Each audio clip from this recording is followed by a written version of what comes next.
The richest countries in the world. Do you know what countries have the most wealth per capita? What do they do to get so much money? Is it worth living there? If you want to figure it out, here I go. Number 10. Denmark. In this top 10, we're going to use per capita GDP. That is, all the goods and final services that a country produces in a year. In other words, the gross domestic product divided by the number of people living in the country. Denmark's per capita GDP is $61,478 US. Its economic model is known as flexicurity, where employers can hire and fire employees as they please. There's no minimum wage and you can start up a business within hours. On the other hand, the unionization rate is high, and there are a lot of collective agreements between companies and employees. They can get excellent unemployment insurance, though in 6 months the insurance is halved, and in 2 years it fully runs out. To get this insurance, you must pay a membership to the unemployment funds that are generally controlled by the unions and receive government assistance. Also, there's a social support system in charge of making sure that everyone has the minimum necessary to live. What do you think of the Danish system? Do you go for flexicurity, or job stability and minimum wage are more important for you? Number 9. San Marino. Per capita GDP of this small landlocked country surrounded by Italy is $61,508. San Marino was a tax haven, but it introduced measures such as forbidding anonymous companies in 2010 and reducing bank secrecy in 2017 to finally be removed from the blacklist. This was a hard blow to San Marino's economy. Between 2008 and 2017, the GDP decreased by 30%, but the country managed to reverse the trend by driving manufacturing and tourism, attracting foreign investment with significantly lower taxes than the rest of Europe, and succeeding in getting companies to open a branch in the country. Even though it's not a member of the European Union, San Marino helps the organization to stop money laundering, and its currency is the euro. Its own national designs are even on the back of this currency, as if it were a member of the Eurozone. Plus, it's the only country in the world where there are more cars than people. Number 8. Brunei. Brunei's per capita GDP is $64,405, but don't let it fool you. You may think the 460,000 inhabitants live like the Danes, but the truth is, they live humbly because most of the earnings go to the Sultan and his family. They manage the dividends that the main national products such as oil and natural gas bring. These are 90% of the GDP. They fund their luxury life with this. For example, the Sultan's Rolls-Royce car is covered in gold, but they provide residents with certain benefits, such as free education and healthcare, subsidized funerals, and low-interest home and car buying, which has resulted in the fact that there's a car for every 2 people just to avoid opposition to the monarchy. So the Sultan can allow himself to try imposing laws inspired by Islamic law, such as the death penalty for adulterers and homosexuals, although international pressure made him take this law back. Number 7. The United States of America. This country has a per capita GDP of $68,309 and is the largest importer and the second largest exporter of goods in the world. It's home to 30% of the millionaires in the world, 40% of multimillionaires, and 139 out of 150 of the world's biggest companies. The private sector represents 86.4% of its economy, and this largely depends on the 30 million small companies that provide jobs for 36% of the employees, whereas the big companies hire 37% of them and the state hires 14% of them. What's certain is that only slightly more than half of these small companies survive after 5 years. Its population has the higher income among developed countries, but not everything is beautiful. There are more imports than exports, the welfare state is small, and fewer goods are redistributed than other advanced economies. This is the only developed country that doesn't ensure either paid, sick, or parental leave. The richest 10% controlled 72% of the wealth between 2010 and 2011. And according to Forbes, only 3 people, Warren Buffett, Jeff Bezos, and Bill Gates controlled more wealth than the lower half of the population in 2017. That year, more than 500,000 people were homeless. In 2018, 18.5 million Americans lived in extreme poverty.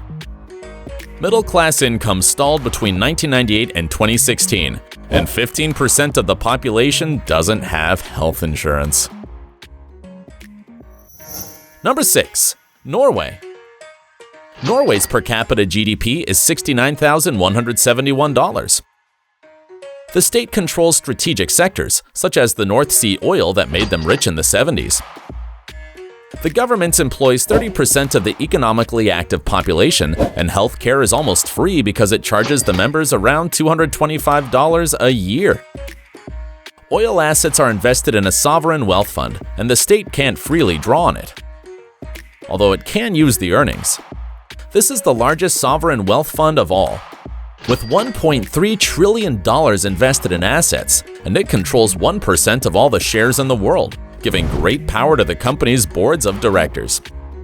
The Norwegian government had influence in Facebook and Google's decision to regulate the fake news and close the gender pay gap.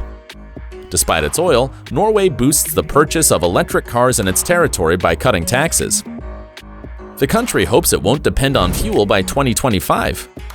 It's paradoxical, isn't it? Number 5. Switzerland. Switzerland is divided into cantons that share a currency, foreign policy, and constitution. It implements a system of direct democracy through which there's a referendum every 4 months to vote on the main laws. Switzerland's per capita GDP is $75,880. The taxes are low, and business creation is encouraged. Swiss neutrality has made banking an important sector. 28% of all extraterritorial funds in the world are located there. Also, its manufacturing industry is significant, with remarkable companies such as Nestle, the pharmaceutical company Roche, and watch manufacturers Rolex, Richemont, and Swatch. Despite its high living standard, only 37% of the population has its own home, and there's no minimum wage, except in the canton of Geneva. Did you know that they encourage recycling by charging for garbage pickup? If you don't use official bags or don't put government stickers, they won't collect your garbage. Number 4. Qatar. Its per capita GDP is $97,262. There's no income tax in this country, and its unemployment rate is 0.1%. Its economic boom was during the 90s when, apart from the oil that they were already exploiting, they went for liquefying the gas. That is, converting it into a liquid for easy export. Currently, oil and gas are 85% of its exports, and even though the oil fields are expected to run out by 2023, this country has the largest gas supplies in the world. Thanks to the earnings, Qatar has a sovereign wealth fund like that of Norway that has $330 billion in assets, from which $5 billion are invested in Manhattan's building projects. Other important markets are the production of petrochemicals, fertilizers, and Islamic finance. That is, banks that don't invest in activities inconsistent with the Sharia law, such as alcoholic beverages, and that don't charge interests but a fixed overcharge for credit purchases. Number 3. Ireland. Its per capita GDP is $99,239. In 1987, this country was open to receive foreign investments and had a special economic zone with reduced taxes, but its unemployment rate was 17%. As a result of a reduction in the wage tax and the simplification of labor legislation, multinationals were able to expand their headquarters and hire more people. In 1999, the special economic zone spread to the rest of the country, and now multinationals employ a quarter of the Irish workforce and pay 80% of the business taxes. In total, 14 out of the 20 leading companies in the country are US multinationals. We can find Apple, Google, Facebook, Intel, Pfizer, and Microsoft. These names won't surprise you if I say that this country is one of the largest exporters of pharmaceutical products, medical equipment, and software. Number 2. Singapore. With $102,742 of per capita GDP, this city-state is a country with the highest percentage of millionaires. 1 in 6 households has $1 million available or more. Also, it's the second busiest port in the world per cargo tonnage, the largest ship repair center, and a major oil refiner. 44% of its workforce are foreigners. There's no minimum wage, the income tax is very low, and the duty is practically non-existent. The government forces its population to save a quarter of their salary.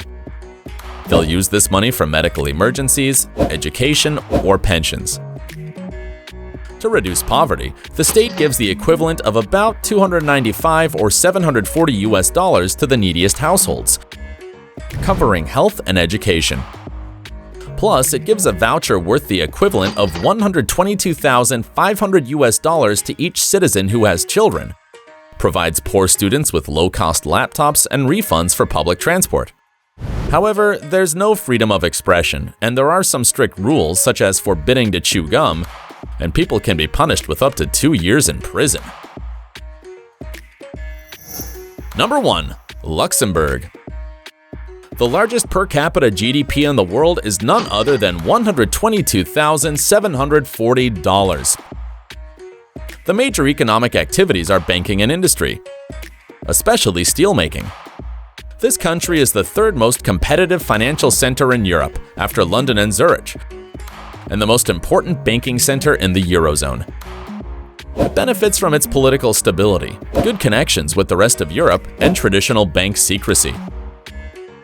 In 2009, there were 152 banks with 27,000 employees. In the steel sector, the great steel iron producer Arbed stands out, where the government has a share of 31%.